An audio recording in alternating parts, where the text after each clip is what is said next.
Assalamualaikum warahmatullahi wabarakatuh. Kepada yang terhormat Bapak Ibu dosen penguji uji kinerja pada PPG Transformasi Pendidikan Agama Islam tahun 2025.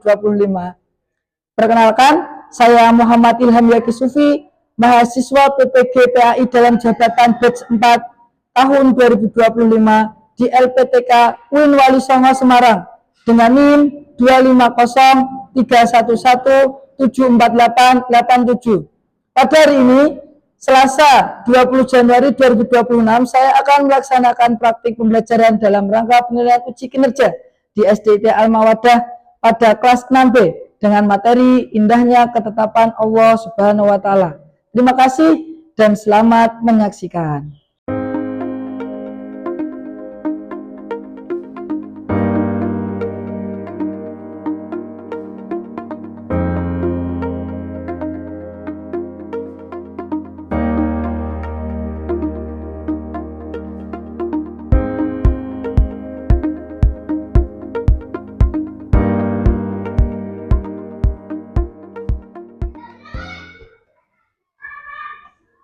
Assalamualaikum.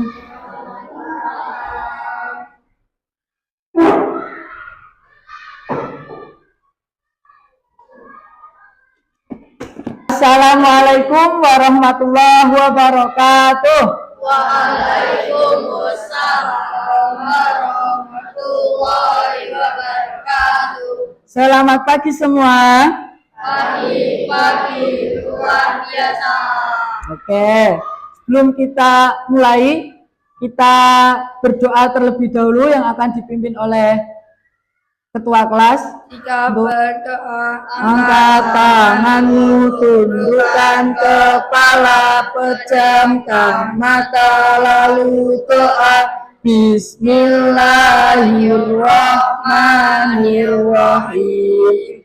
Raditu billahi rabban wa bil islami dina wa bi Muhammadin nabiyyan wa rasulah.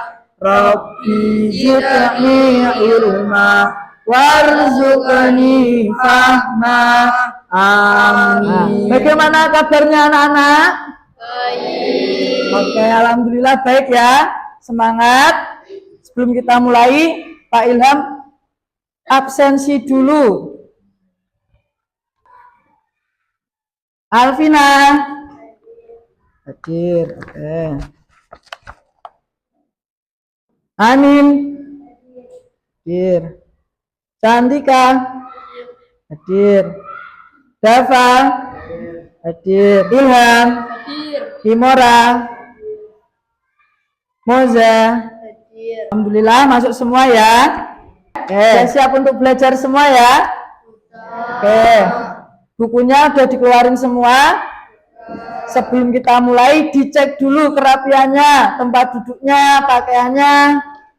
Dicek di bawah meja, di laci masih ada sampah apa enggak. Kalau masih ada, diambil, dibuang di tempat sampah dulu, biar rapi, biar bersih, sehingga kita belajar dengan nyaman. Sebelum kita mulai ke materi, mari kita tanamkan rasa cinta tanah air kita dengan menyanyikan lagu nasional Indonesia, yaitu Garuda Pancasila. Silakan anak-anak bisa berdiri dari tempat duduknya.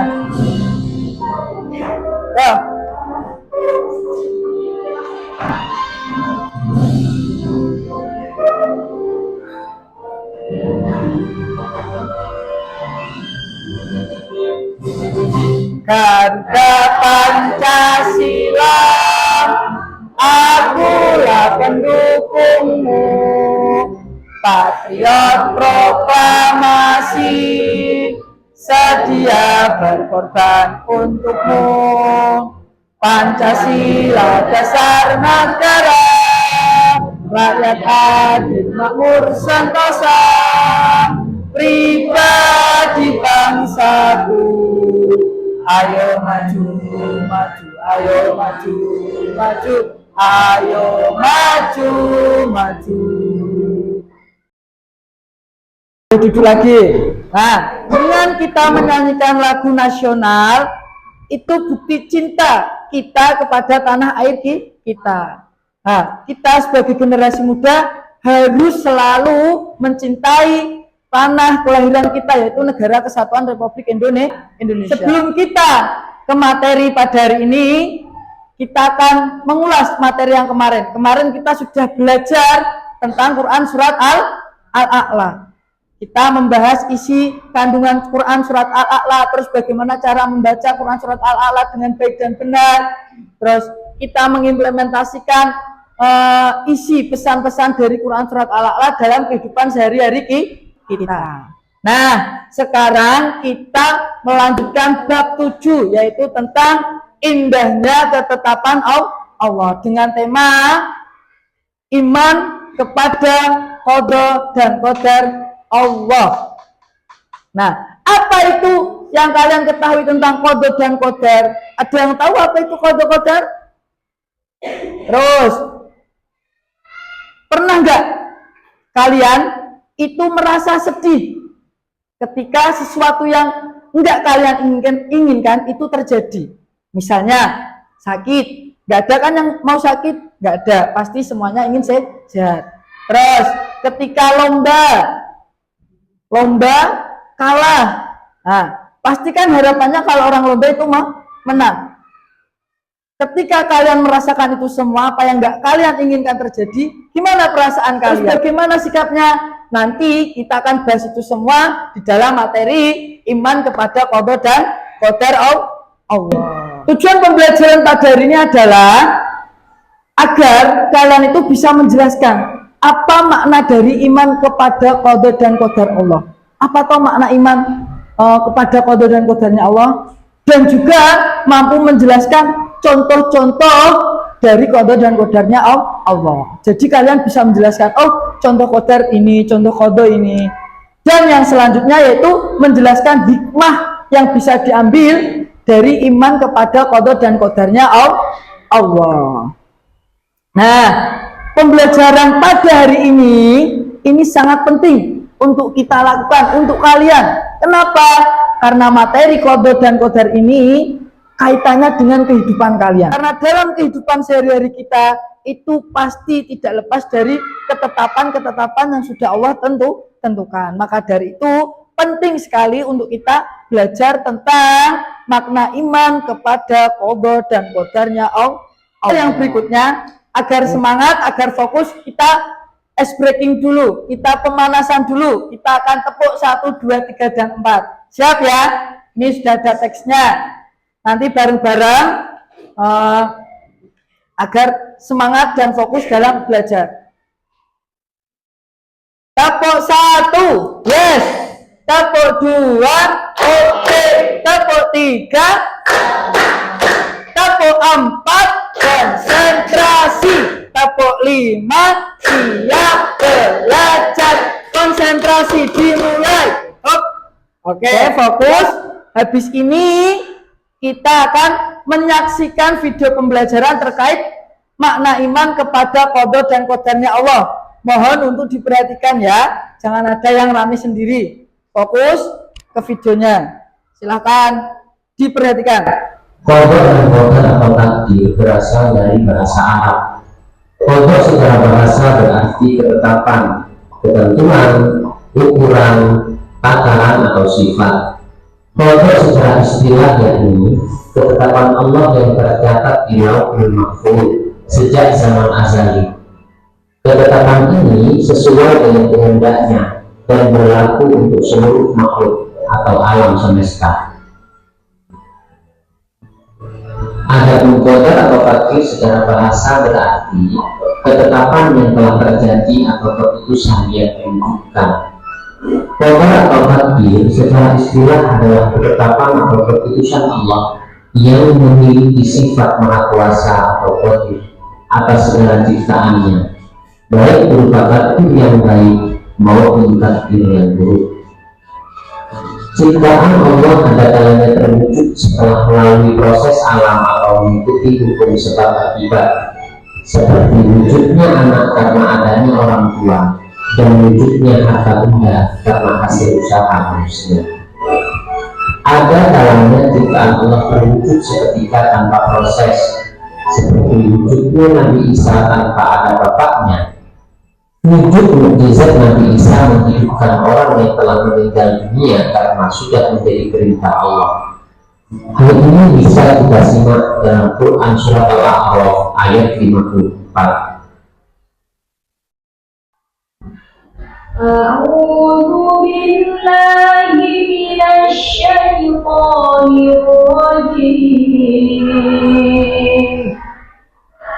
بسم الله الرحمن الرحيم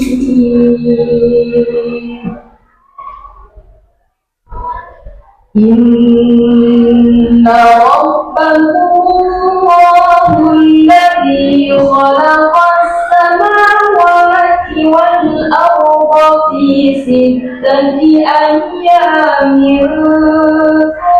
ثم استوى على العرش يغشي الليل النهار يطلبه حثيثا والشمس والقمر والنجوم مسخرات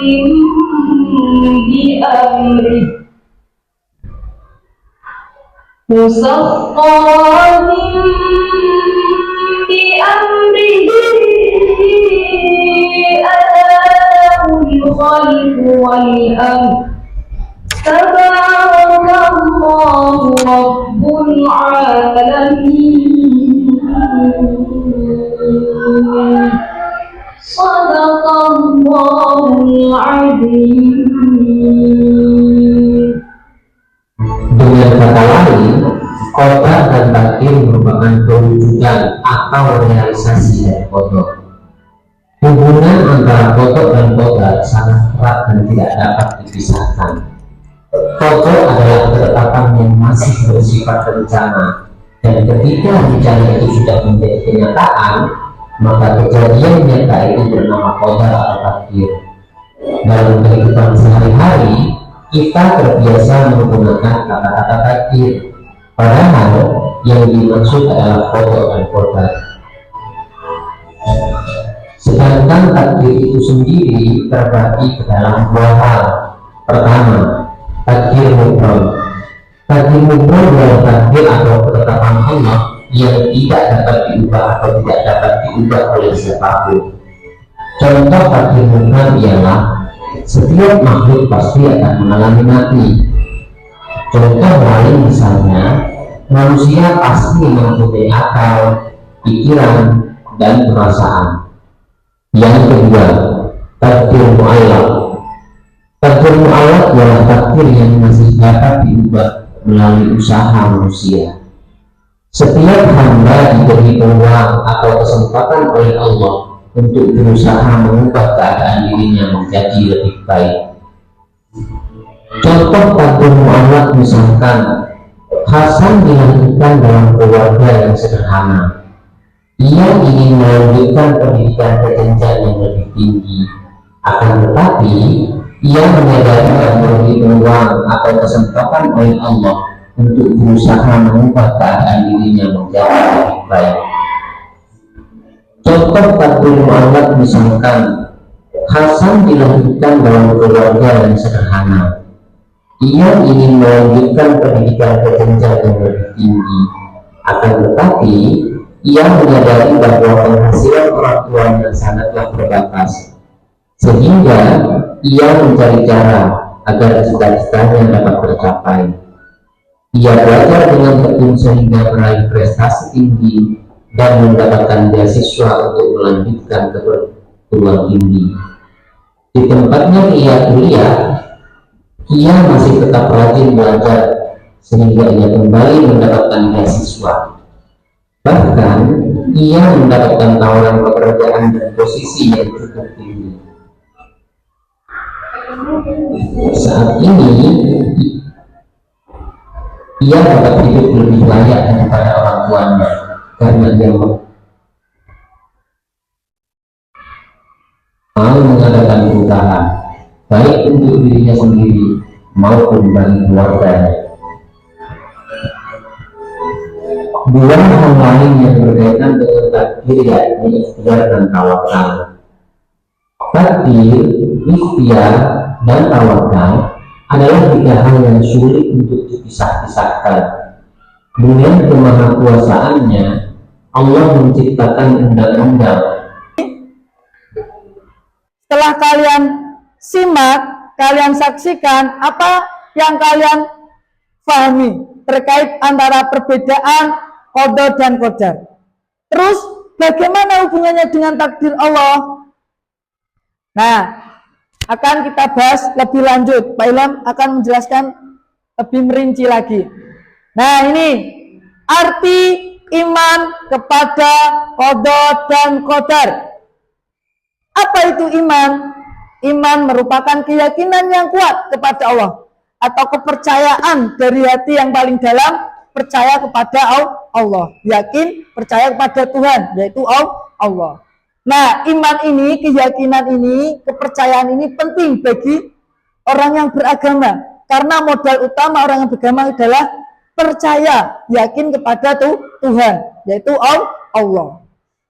Iman ini juga sebagai modal kita untuk bekal kita menjalani kehidupan dengan tenang, agar kita bisa hidup tenang dan dapat memberikan kekuatan pada diri kita. Kita perlu yang namanya iman, percaya kepada Allah. Terus qada. Apa itu qada? Qada adalah keputusan tetap dari Allah mengenai apa yang akan terjadi. Nah, qada ini mencakup segala sesuatu, semuanya. Mulai dari yang kecil hingga hal yang besar, itu semuanya masuk di dalam qada. Qada ini adalah ketetapan Allah yang akan terjadi, yang sudah ditetapkan sejak zaman azali. Zaman azali itu apa? Zaman di mana alam semesta ini belum diciptakan. Terus qadar. Apa itu qadar? Qadar adalah ukuran, bisa juga diartikan sebagai takaran dari takdir yang ditentukan oleh Allah. Qadar adalah ukuran dan takdir yang ditentukan oleh Allah. Nah, biar kalian lebih mudah untuk memahaminya, bisa diartikan qadar adalah realisasi pelaksanaan dari qada itu sendiri atau ketetapan keputusan Allah itu sendiri. Realisasinya, pelaksanaannya itu disebut dengan qadar. Nah, qadar ini kita sering menyebutnya dengan takdir. Takdir itu terdiri dari dua jenis. Ada takdir mubram dan juga takdir mu'allaq. Apa itu takdir mubram? Takdir mubram adalah takdir yang sudah ditentukan dan tidak bisa diubah. Jadi Allah sudah menetapkan dan tidak bisa diubah-ubah, dan itu pasti akan terjadi. Contohnya kematian, terus kelahiran. Misalkan Helena ini sama Allah takdirnya usianya cuma 51. Ketika sudah 51 mau nggak mau ya pasti akan meninggal. Nggak mungkin bisa dihindari. Mau lari ke pojok dunia, mau ke ujung dunia, pasti kematian akan tetap datang. Nggak mungkin enggak. Karena itu sudah pasti dan sudah ditetapkan oleh Allah. Tidak bisa dirubah, tidak bisa ditolak. Itu namanya takdir mubram, takdir yang sudah pasti dan tidak bisa diubah. Yang kedua, takdir mu'allaq. Apa itu takdir mu'allaq? Takdir yang bisa berubah tergantung dengan usaha yang dilakukan oleh orang itu sendiri. Jadi takdir mu'allaq ini adalah Allah memberi kesempatan kepada kita sebagai makhluknya untuk berusaha dengan tekun, berusaha dengan giat agar nanti mendapatkan takdir yang baik. Jadi Allah akan memberikan takdir baik melihat dari usaha yang kalian lakukan. Contohnya ketika ulangan itu hasilnya baik apa enggak, itu kalau kalian mau belajar. Nah, belajar pasti hasilnya baik. Nah, enggak belajar ya hasilnya buruk. Begitulah dengan takdir mu'allaq. Takdir yang masih bisa berubah sesuai dengan usaha yang kalian lakukan atau manusia lakukan sendiri. Jadi takdir mu'allaq itu takdir yang hasilnya itu sesuai dengan usaha yang kalian lakukan. Sikap seorang muslim terhadap takdir. Bagaimana sikap kalian sebagai seorang muslim dengan takdir Allah, dengan takdir-takdir yang sudah Allah berikan, Allah tentukan. Yang pertama yang harus kita lakukan, sikap kita sebagai seorang muslim, menerima ketetapan Allah dengan hati yang ikhlas. Hati ikhlas itu apa toh? Menerima dengan lapang dada. Segala sesuatu yang Allah berikan itu pasti baik. Oke ya, paham ya? Segala sesuatu yang Allah berikan itu pasti baik. Terus yang kedua, tidak putus asa saat takdir tidak sesuai keinginan kita. Jadi jangan pernah putus asa ketika kok takdirku kok jelek men. Jangan. Semua takdir Allah yang sudah diberikan kepada kita itu baik. Maka dari itu jangan pernah putus asa. Kita jadikan yang mungkin takdir menurut kita ini takdir jelek, misal kalah dari perlombaan. Jangan sedih, jangan putus asa. Kita jadikan kekalahan itu sebagai motivasi, semangat agar lebih baik ke depannya. Yang ketiga, tetap berusaha dan berdoa untuk hasil yang terbaik. Untuk mendapatkan takdir yang baik, kita harus berusaha dan berdoa. Tidak bisa ujuk-ujuk jadi orang kaya, nggak bisa. Ujuk-ujuk jadi profesor nggak bisa. Pasti harus sekolah, harus belajar, harus berusaha dan macam-macam. Benar nggak? Benar ya. Maka dari itu tetap berusaha dan berdoa untuk hasil yang terbaik. Yang keempat, bersyukur atas nikmat dan sabar terhadap ujian. Jadi ketika kita mendapatkan nikmat dari Allah, kita syukuri. Ketika mendapatkan ujian, kita sabar. Jangan malah menyesal, apalagi sampai putus asa. Kita terima dengan sabar, dengan lapang dada. Yang kelima, menghubungkan sikap dengan kehidupan sehari-hari. Maksudnya apa, Pak Ilham? Jadi segala sesuatu yang sudah Allah tetapkan, Allah tentukan kepada kita, itu semuanya mutlak Allah yang berikan. Jadi kehidupan sehari-hari kita ini sudah ditentukan oleh Allah.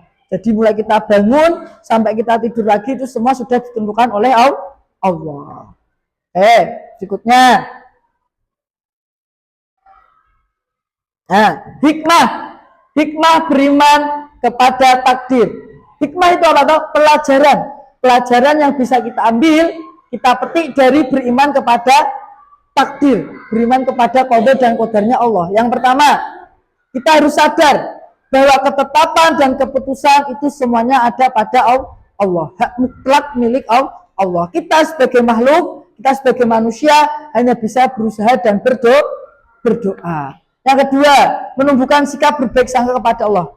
Yang Pak Ilham sampaikan tadi, segala sesuatu yang sudah Allah tetapkan kepada kita itu semuanya baik. Mungkin menurut kita jelek, tapi menurut Allah itu baik buat kita. Maksudnya apa, Pak? Contoh, Elena tadi pagi berangkat terlambat. Biasanya dari rumah 6:30 sampai sekolah jam 7 pas. Terus kebetulan tadi pagi bangun kesiangan,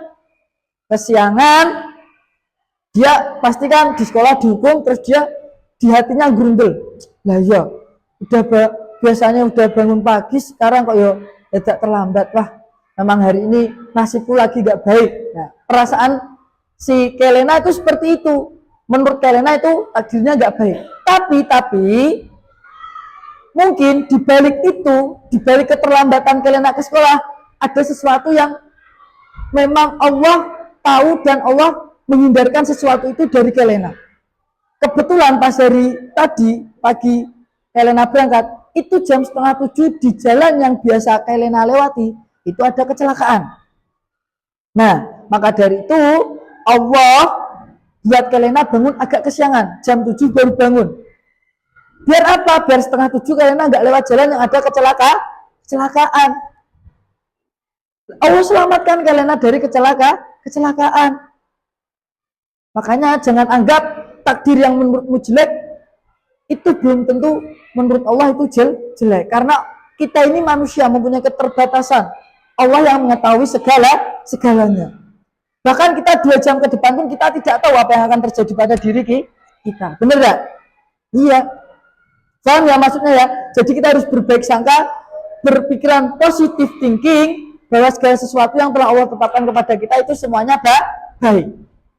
Nah, yang ketiga, mendorong manusia untuk bersyukur dalam kehidupan sehari-hari.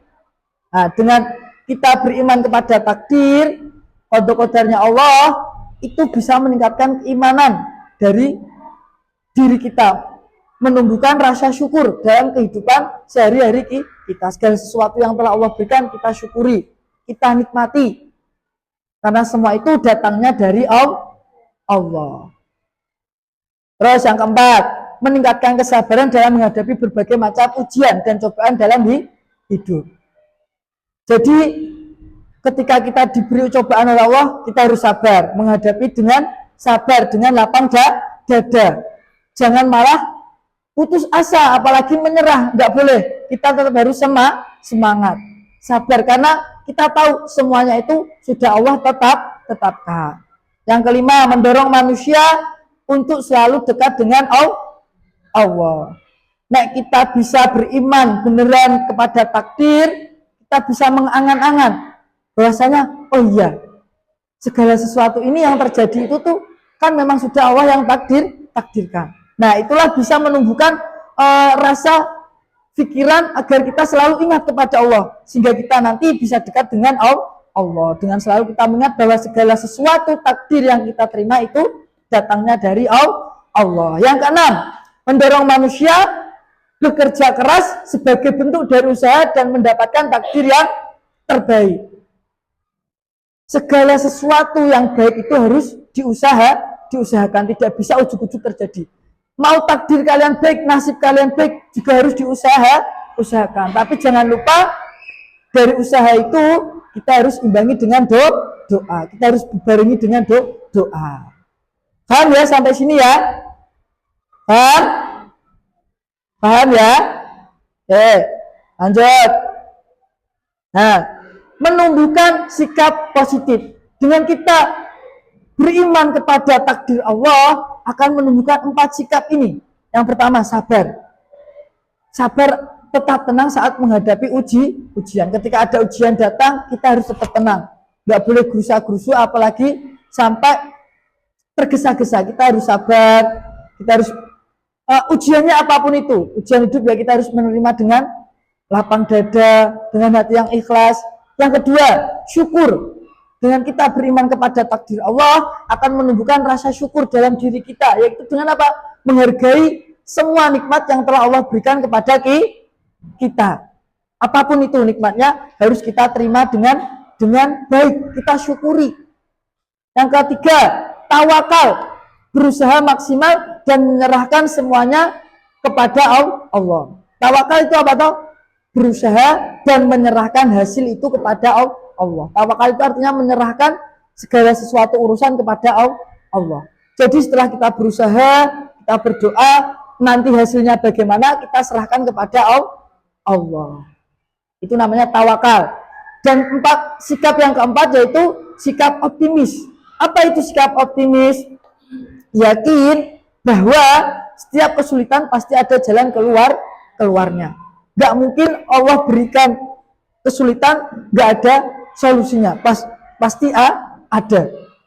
Makanya ada pepatah, di balik kesulitan ada kemudahan. Pasti itu. Optimis, jangan menyerah. Oke, setelah kita belajar materi tentang beriman kepada qada dan qadarnya Allah, selanjutnya kita akan mengerjakan LKPD. Nah, ini ada LKPD. Nanti LKPD ini dikerjakan per kelompok. Jadi Pak Ilham bagi dulu jadi 20 bagi 5. 4 kelompok. Ada 4 kelompok. Sudah berkelompok ya. Ini kelompok 1, kelompok 2, kelompok 3, kelompok 4. 1, 2, 3, 4. Soalnya nanti ada 5. Soal 1 sampai 3 itu soal menjelaskan apa pengertian dari yang apa yang kalian sudah pahami tadi. Yang keempat yaitu soal menguraikan masalah. Nanti permasalahan yang setiap hari kalian rasakan atau kalian alami, ya kaitannya dengan takdir tadi. Terus nanti gimana kalian menyelesaikan masalah itu di soal nomor 4. Yang kelima itu soal evaluasi. Jadi ada 5 soal. Nanti kalian bagi semua, kalau nggak pas bisa dikerjakan di belakangnya. Paham ya? Sekarang kalian bagikan.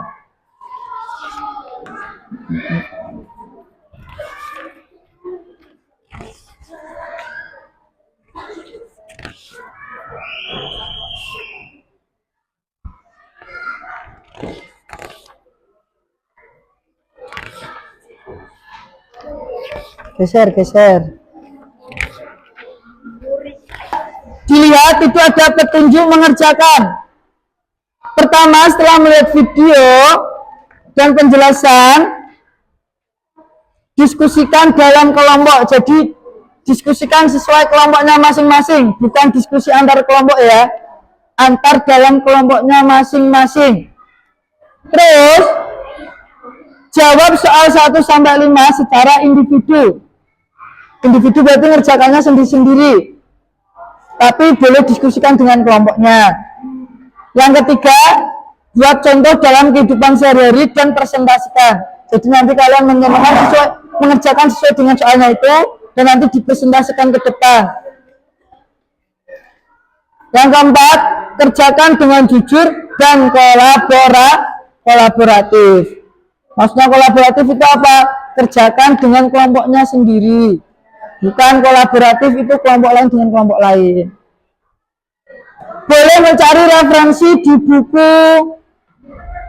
Selain dari materi yang sudah disampaikan, boleh melihat di buku paket. Boleh pakai buku yang lain juga, kalau misal bawa buku dari sumber yang lain, boleh. Misalkan secara istilah, ya. Silakan dikerjakan dengan teliti, didiskusikan dengan kelompoknya masing-masing. Setelah itu nanti dipresentasikan, waktunya 15 menit. Nah, ada kesulitan enggak dalam mengerjakan? Udah paham ya? Ya, enggak apa-apa. Di belakangnya enggak apa-apa. Saran Thailand di belakangnya aja biar muat. Ada kesulitan enggak? Bisa ya? Oke. Bisa ya mengerjakan ya? Bisa mengerjakan ya? Ada kesulitan? Ada kesulitan kah? Udah ya, paham ya? Oke teman-teman, minta tolong diperhatikan. Kelompok 3 akan mempresentasikan hasil kerja kelompoknya. Ya, tolong yang lain mendengarkan ya. Silakan kelompok 3. Assalamualaikum warahmatullahi wabarakatuh. Waalaikumsalam warahmatullahi wabarakatuh. Kami dari kelompok 3 akan mempresentasikan hasil kerja kelompok kita. Nomor 1, jelaskan apa itu kode dan koder. Deskripsikan dengan kata-kata sendiri. Kode ialah ketentuan atau ketetapan Allah. Koder ialah perwujudan dari kode atau ketetapan Allah SWT. Oke, berikutnya. Nomor 2, jelaskan apa perbedaan dari kode dan koder. Kode merupakan ketentuan atau ketetapan Allah terhadap makhluk hidupnya, sedangkan koder merupakan ketentuan atau ketetapan Allah yang sudah terjadi. Oke, berikutnya. Nomor 3, bagaimana iman kepada kode dan kodar terkait dengan takdir. Meyakini dengan sesungguhnya bahwa apapun yang terjadi di alam semesta ini adalah atas kehendak dan ketetapan Allah Subhanahu wa Ta'ala. Oke, nomor 4. Nomor 4, suatu hari kamu sakit, tidak berangkat ke sekolah. Bagaimana sikapmu terhadap kode dan kodar Allah? Berikhtiar kepada Allah. Nomor 5, apa yang kamu pelajari hari ini? Bagaimana materi ini membuatmu lebih dekat dengan Allah?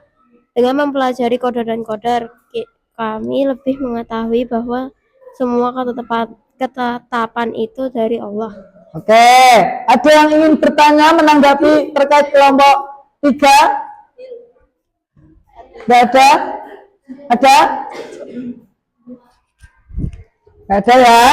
Oke, kalau nggak ada, berikan aplaus untuk kelompok 3. Oke, terima kasih. Silakan kembali ke tempat duduknya. Setelah kita belajar materi tentang beriman kepada qada dan qadar. Mari kita simpulkan bareng-bareng. Apa toh hasil dari pembelajaran kita hari ini? Yang pertama, beriman kepada qada dan qadar berarti apa? Menerima semua ketetapan Allah. Segala sesuatu yang Allah tetapkan harus kita terima. Terus yang kedua, ada takdir yang sudah pasti terjadi dan takdir yang masih bisa berubah sesuai dengan usaha kita. Yang ketiga, sabar, syukur, tawakal dan optimis membantu kita untuk menjalani hidup menjadi lebih tenang dan juga bermakna. Yang keempat, memahami dan beriman kepada takdir membantu kita untuk menjadi pribadi yang bijaksana dan lebih bertanggung jawab. Oke. Setelah kita menarik kesimpulan pembelajaran pada hari ini, alhamdulillah materi hari ini kita selesai. Terus nanti untuk soal formatif nanti bisa mengerjakan di buku paket di halaman 136 ya. Yang ABC uji kompetensi ABC-an itu dikerjakan sebagai soal formatif, dikumpulkan pada pertemuan berikutnya, nanti dikoreksi. Saya sudah ketemu. Nah, untuk pembelajaran pertemuan berikutnya kita akan belajar tentang lingkungan, menjaga lingkungan, kebersihan kita. Oke ya. Tapi nanti sebelum kita lanjut materi, jangan lupa tes formatifnya dikerjakan. Oke, alhamdulillah pembelajaran pada hari ini sudah selesai. Kurang lebihnya mohon maaf. Jangan lupa tes formatifnya dikerjakan. Mari kita tutup pembelajaran pada pagi hari ini dengan bacaan hamdalah bersama-sama. Alhamdulillahirabbil alamin. Terima kasih. Kurang lebihnya mohon maaf. Wassalamualaikum warahmatullahi wabarakatuh.